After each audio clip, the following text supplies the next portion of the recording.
नमस्कार मित्रों, आपका पुनः स्वागत करते हैं आपके अपने इंडियन पॉलिटी कॉन्स्टिट्यूशन के इस महत्वपूर्ण प्लेटफॉर्म में। आइए आज पढ़ते हैं इंडियन पॉलिटी का वहीं से लेक्चर जहां से हमने छोड़ा हुआ था। लोकायुक्त की हम जांच प्रक्रिया पढ़ेंगे। क्या पढ़ेंगे? लोकायुक्त की जांच प्रक्रिया। अब यहाँ से हमारा आज से आई पॉलिटी कॉन्स्टिट्यूशन का लेक्चर स्टार्ट हो गया, क्योंकि एमपीपीसीएस के एग्जामिनेशन हो गए। अब इसके बाद आरओ के एग्जामिनेशन होंगे, उसके लिए हम कुछ इंपॉर्टेंट लेक्चर दे देंगे, लेकिन फिलहाल आई पॉलिटी पे हम कॉन्स्टिट्यूशन पे फोकस करते हैं सारे एग्जामिनेशन पे। अगर आपने अभी तक हमारे चैनल को सब्सक्राइब नहीं किया, कृपया कॉम मीडिया को सब्सक्राइब करें, वीडियो को लाइक करें, शेयर करें और स्टडी बहुत ही मन से कीजिए और तन से कीजिए, तो आप जिंदगी की एक अच्छी आयाम को स्थापित करेंगे और शिक्षा प्राप्त करेंगे अच्छे से। आइए जांच प्रक्रिया देखते हैं लोकायुक्त की। देखिए, अधिकांश राज्यों में क्या है,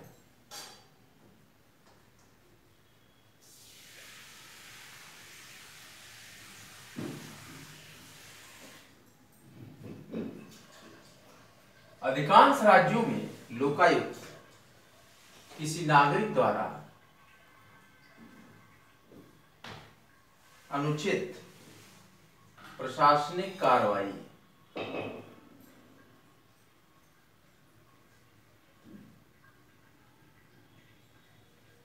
के विरुद्ध की गई शिकायत क्या होता है? अधिकांश राज्यों में लोकायुक्त किसी नागरिक द्वारा अनुचित प्रशासनिक कार्रवाई के विरुद्ध की गई शिकायत पर या स्वयं जांच प्रारंभ करता है।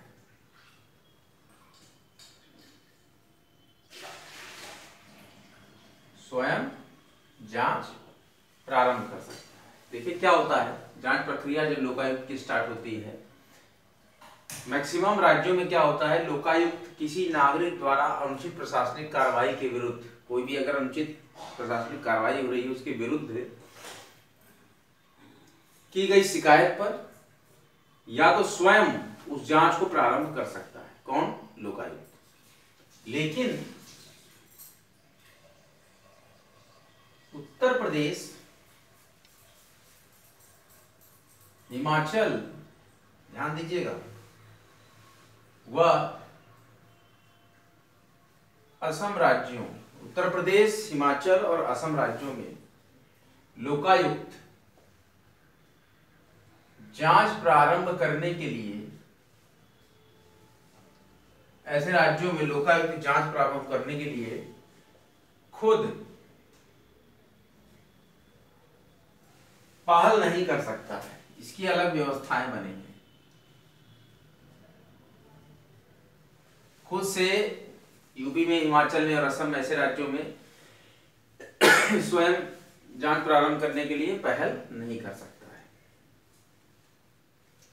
ये थी हमारी जांच प्रक्रिया कैसी होती है।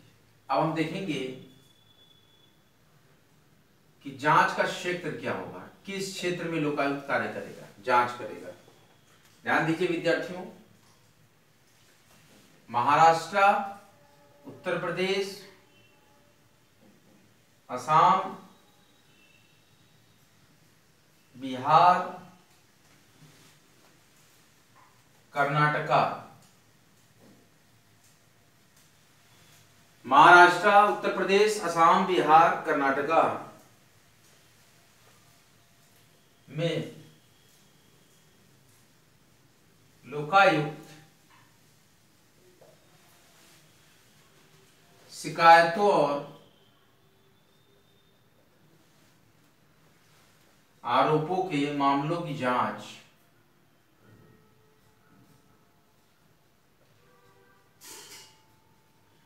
कर सकता है। महाराष्ट्र में, उत्तर प्रदेश में, असम में, बिहार में, कर्नाटका में लोकायुक्त शिकायतों और आरोपों के मामलों की जांच कर सकता है। लेकिन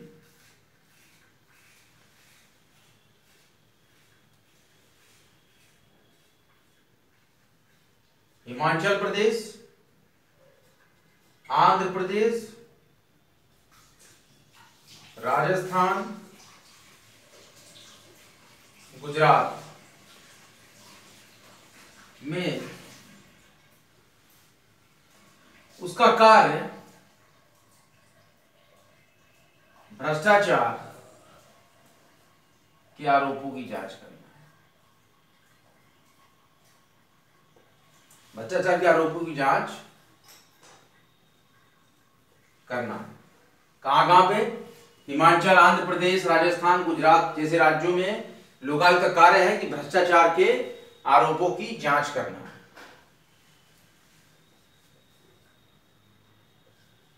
लेकिन वो शिकायतों का निपटारा नहीं करोगा, ना कि शिकायतों की। भ्रष्टाचार के आरोपों की जांच करेंगे हिमाचल में, आंध्र प्रदेश में, राजस्थान में, गुजरात में, लेकिन शिकायतों की नहीं करेंगे।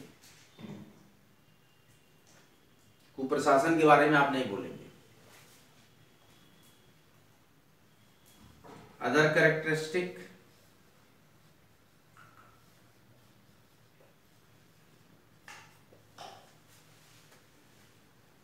अन्य विशेषताएं क्या है?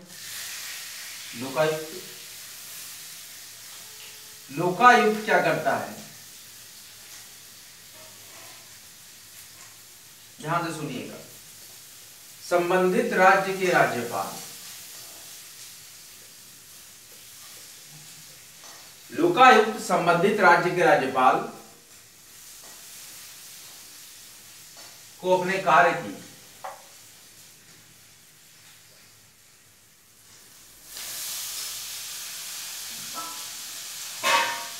अपने कार्य निष्पादन की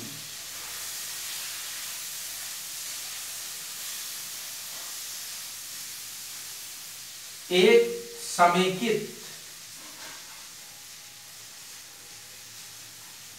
वार्षिक विवरण देते हैं।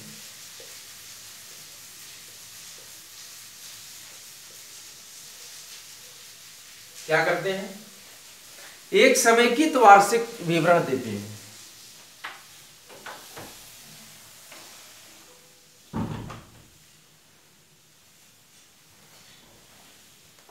अधिकांश राज्यों में लोकायुक्त किसी नागरिक द्वारा अनुचित प्रशासनिक कार्यवाही के विरुद्ध की गई शिकायत पर अथवा स्वयं जांच प्रारंभ कर सकता है, लेकिन उत्तर प्रदेश में, हिमाचल में और असम जैसे राज्यों में लोकायुक्त जांच प्रारंभ करने के लिए स्वयं पहल नहीं कर सकता है। और अगर हम जांच क्षेत्र की बात करें तो जांच क्षेत्र जो होता है लोकायुक्त का, महाराष्ट्र में, उत्तर प्रदेश में, आसाम में, बिहार में एवं कर्नाटका में लोकायुक्त शिकायतों और आरोपों के मामलों की जांच कर सकता है। लेकिन हिमाचल प्रदेश में, आंध्र प्रदेश में, राजस्थान में और गुजरात में उसका कार्य भ्रष्टाचार के आरोपों की जांच करना है, न कि शिकायतों की, न कि कुप्रशासन की, डिसगवर्नेंस की शिकायत नहीं करनी है, सिर्फ आपको आरोपों की जांच करना है। अन्य विशेषताएं अगर देखें तो लोकायुक्त संबंधित राज्यों के राज्यपाल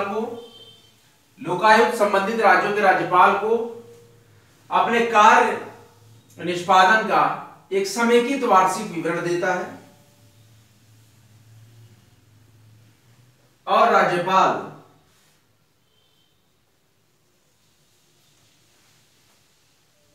इस विवरण को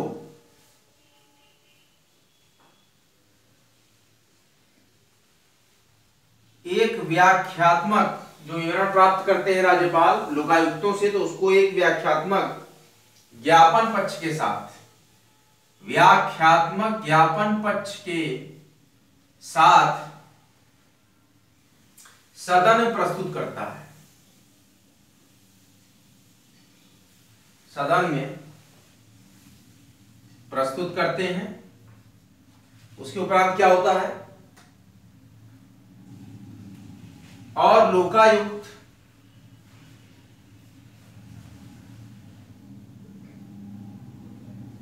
राज्य विधायिका के प्रति,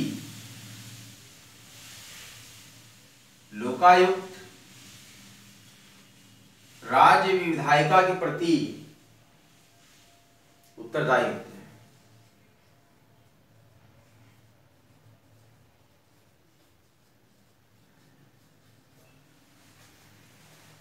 लोकायुक्त की जांच प्रक्रिया की बात करें अधिकांश राज्यों में लोकायुक्त किसी नागरिक द्वारा अनुचित प्रशासनिक कार्यवाही के विरुद्ध की गई शिकायत पर अथवा स्वयं जांच प्रारंभ कर सकता है, लेकिन उत्तर प्रदेश, हिमाचल, असम राज्यों में वो जांच प्रारंभ करने के लिए स्वयं पहल नहीं कर सकता है। जांच क्षेत्र की बात करें तो महाराष्ट्र, यूपी, असम, बिहार, कर्नाटका में लोकायुक्त शिकायतों और आरोपों के मामलों की जांच कर सकता है, लेकिन हिमाचल प्रदेश, आंध्र प्रदेश, राजस्थान, गुजरात में उसका कार्य जो है भ्रष्टाचार के आरोपों की जांच करना है, न कि वो शिकायतों की। अन्य विशेषता देखें तो पहली विशेषता है कि लोकायुक्त संबंधित राज्य के राज्यपाल को अपने कार्य निष्पादन का एक समेकित वार्षिक विवरण देता है। अपने कार्य निष्पादन का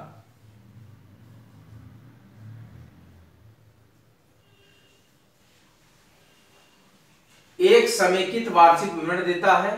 राज्यपाल इस विवरण को एक व्याख्यात्मक ज्ञापन पक्ष के साथ सदन में प्रस्तुत करते हैं और लोकायुक्त राज्य विधायिका के प्रति उत्तरदायी होते हैं। लोकायुक्त राज्य विधायिका के प्रति उत्तरदायी होते हैं।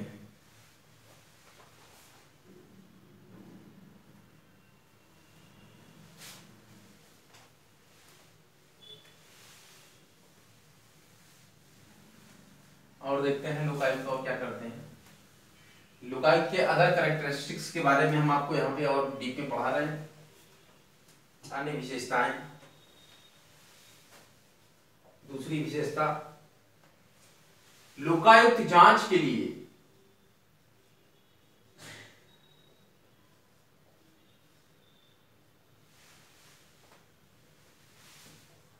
राज्य की जांच एजेंसियों, लोकायुक्त जांच के लिए राज्य की जांच एजेंसियों की सहायता लेते हैं।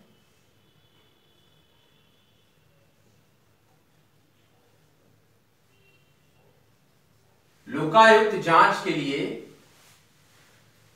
राज्य की जांच एजेंसियों की सहायता लेते हैं। लोकायुक्त राज्य सरकार के विभागों से, लोकायुक्त राज्य सरकार के विभागों से संबंधित मामलों की फाइलें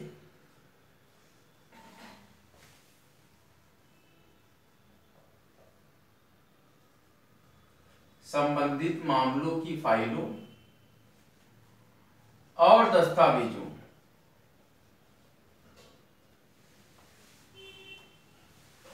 को मांग सकता है।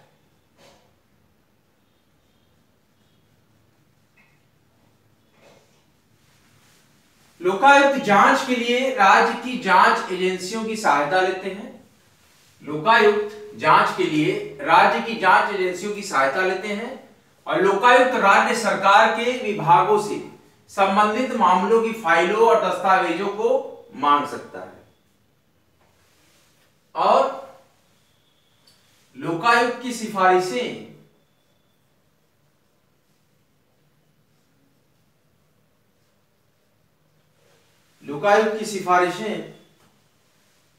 केवल सलाहकारी होते हैं, केवल सलाहकारी होते हैं, मतलब ये सलाह देते हैं, केवल सलाहकारी होती है। लोकायुक्त राज्य सरकार के लिए बाध्यकारी नहीं है। राज्य सरकार के लिए, वे राज्य सरकार के लिए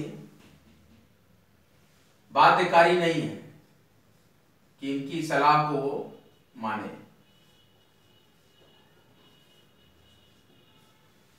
सलाह को मानने के लिए राज्य सरकारें जो हैं लोकायुक्त की सलाह को मानने के लिए बाध्य नहीं है, मतलब ये बाध्यकारी नहीं होता है। इनकी जो सिफारिशें हैं ये केवल सलाह के लिए होती हैं, लेकिन वो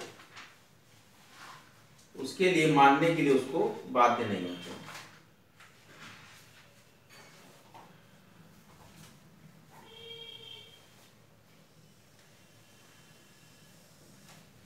अब हमारा जो अगला टॉपिक है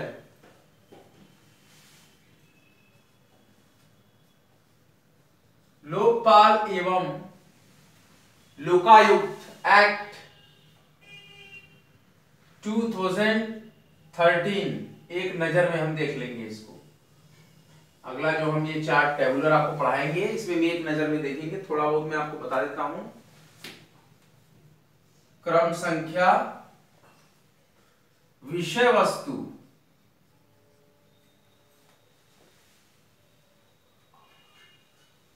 तो देखिए प्रारंभिक अगर हम बात करें, अब पूरी समरी हम कर रहे हैं चैप्टर की जहां तक हम कर पाएंगे, फिर अगले लेक्चर मिलेंगे। प्रारंभिक की हम बात करें, क्रम संख्या 1 में हमारी विषय वस्तु है लघु शीर्षक, विस्तार और उसके बाद आवेदन तथा प्रारंभ। ठीक है। फिर दूसरा नंबर है परिभाषा। किस तरीके से पैटर्न है इनका, एक नजर में अगर हम देखें तो पहला क्रम है लघु शीर्षक, विस्तार, आवेदन और प्रारंभ कैसे करते हैं, प्रारंभिक लेवल। और दूसरे क्रम पे देखें तो परिभाषा के बारे में हम जानते हैं इनके। फिर इसमें लोकपाल की स्थापना है, इसके बाद देखते जाइए।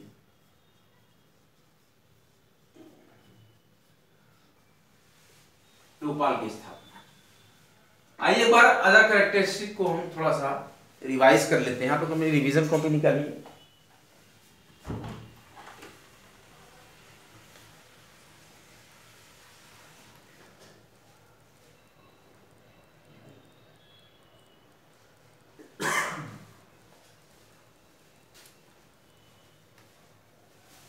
देखिए हमारा जो टॉपिक है कि हम अदर कैरेक्टरिस्टिक भी पढ़ रहे हैं, तो अदर कैरेक्टरिस्टिक हम देख लें।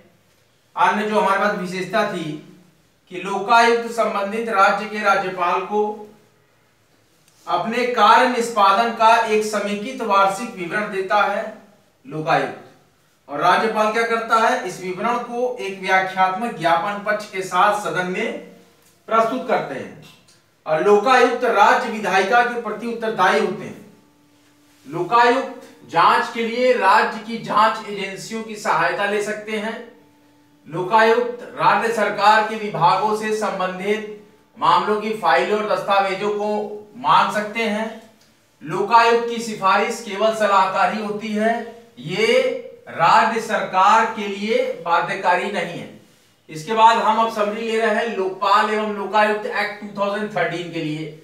इसमें क्रम संख्या का एक हमने बना लिया कॉलम, एक विषय वस्तु का बना लिया, और तीसरा हम स्थिति बना लिए कि प्रारंभिक स्थिति में देखें तो पहली बात है कि लघु शीर्षक, विस्तार, आवेदन और प्रारंभ। दूसरा हेडिंग है हमारे पास परिभाषा। इसके बाद हम इसके बाद पढ़ेंगे लोकपाल की स्थापना क्या है। क्या पढ़ेंगे, लोकपाल की स्थापना क्या है। तो इसमें तीसरा बिंदु हमारा बनेगा तो लोकपाल की स्थापना। देखते जाइए।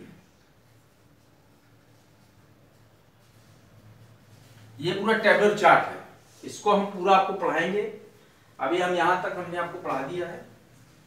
इसके बाद जो हम आपको बताएंगे अगले लेसन में, यहीं से मैं स्टार्ट करूंगा।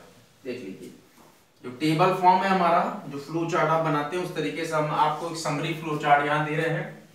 इसमें हम आपको लोकपाल और लोकायुक्त एक्ट 2013 का ये टेबलर फॉर्मेट पढ़ाएंगे, जिसको कि आप बहुत ही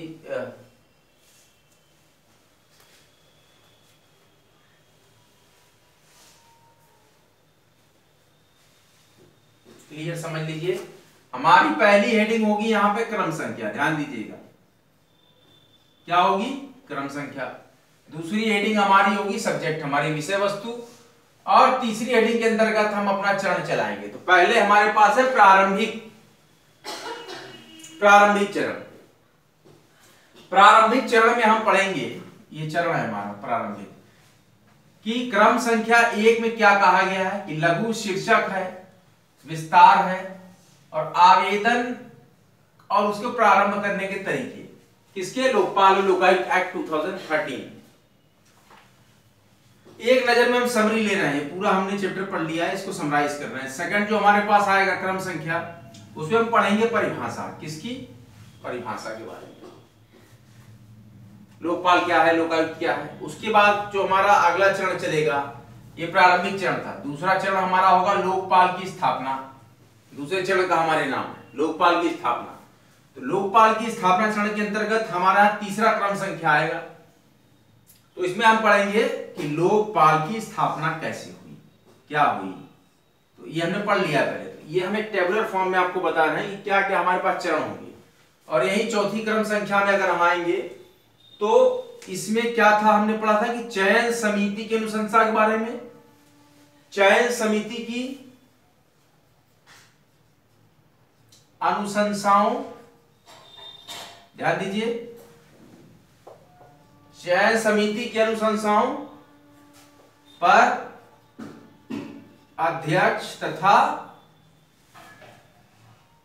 अन्य सदस्यों की नियुक्ति। ध्यान दीजिए, ध्यान दीजिए। चौथा पॉइंट हमारे पास क्या आएगा लोकपाल की स्थापना में, कि चयन समिति की अनुशंसाओं पर अध्यक्ष तथा अन्य सदस्यों की नियुक्ति। इसी तरीके से हमारे पास पांचवा क्रम आएगा, इसको हम कल से स्टार्ट करेंगे। तो ऐसे देखिए हमारा टेबुलर फॉर्मेट हो गया, सीरियल नंबर, सब्जेक्ट और इसके स्टेप्स। तो प्रारंभिक चरण जो हमारा होगा उसमें हम पढ़ेंगे लघु शीर्षक, विस्तार, आवेदन और प्रारंभ पढ़ा हमने। फिर हमने प्रारंभिक स्तर के दूसरे चरण में पढ़ा था लोकपाल लोकायुक्त एक्ट में परिभाषा। अगला चरण हमारा है कि लोकपाल की स्थापना के बारे में। तो इसमें क्रम नंबर 3 में हम पढ़े थे लोकपाल की स्थापना। इसके बाद हमने पढ़ा था कि चयन समिति के अनुशंसाओं पर अध्यक्ष और अन्य सदस्यों की नियुक्ति की गई। जो हमने इस चैप्टर में पढ़ा है उसकी हम एक समरी टेबुलर फॉर्म बना रहे हैं। ध्यान दीजिए हम कर क्या रहे हैं। What we will done, हम क्या कोशिश कर रहे हैं करने की, उसको समझ लीजिए। अभी हम लोग कल से जब कंटिन्यू करेंगे तो आपको तुरंत समझ में आ जाएगी बात। हम इसको एक टेबुलर फ्लो चार्ट के माध्यम से पूरे लोकपाल और लोकायुक्त एक्ट 2013 को, इसके बारे में एक समरी ले रहे हैं। ये पूरा चैप्टर हमने सक्सेसफुली कंप्लीट कर लिया है। इसका हम एक रिवीजन और प्लेटफॉर्म दे रहे हैं आपको, जिसमें कि हम एक फ्लो चार्ट बना रहे हैं, जिसको कि आप बहुत ही सीरियसनेस से यहाँ पर रीड करिएगा, अंडरस्टैंड करिएगा। हम ये फ्लो चार्ट यहाँ से स्टार्ट कर रहे हैं। इसका नाम है फ्लो चार्ट। किसका फ्लो चार्ट है? लोकपाल एवं लोकायुक्त एक्ट 2013। ये बहुत ही अच्छा हमें यहाँ मिला अपनी बेसिक बुक के थ्रू। तो ऐसे ही आप अगर फ्लो चार्ट के माध्यम से भी ध्यान रखेंगे तो पूरी समरी आपको मिलेगी। एक समरी है जो मैं आपको दूंगा। 4 इसमें क्रम संख्या हमने पढ़ा दिया, जिसमें 2 चरण थे। अब ये दूसरे चरण में जो लोकपाल की स्थापना है, इसमें भी हमारे पास 10 पॉइंट है, जिसमें कि अभी मैं सिर्फ 2 पॉइंट डिस्कस किए हैं। अगला पॉइंट हम अगले लेक्चर में डिस्कस करेंगे। आगामी जो भी एग्जाम हो उसके लिए आप भारतीय संविधान के लिए टच कर सकते हैं, ट्वीन कर सकते हैं हमारे चैनल कॉमचेरिया को। हम इंडियन पॉलिटी एंड कॉन्स्टिट्यूशन पे वेरी सिंथेसाइज, वेरी एनालिटिकल रिसर्चल मॉड्यूल में लेक्चर्स तैयार करता हूं मैं। पूरी तरीके से कोशिश कर रहे हैं कि फ्लो चार्ट जहां मिल सकता है वहां फ्लो चार्ट के माध्यम से, जहां हम go through syllabus, go through theory, go through paragraph चल रहे हैं, गो थ्रू लाइन चल रहे हैं, उसमें से भी लाइन बाय लाइन क्वेश्चन बनते हैं। एमपीपीसीएस का पेपर देखिएगा, हमारे लेक्चर से 5 से 6 प्रश्न आपके भारतीय संविधान से आए हुए हैं सीधे। As it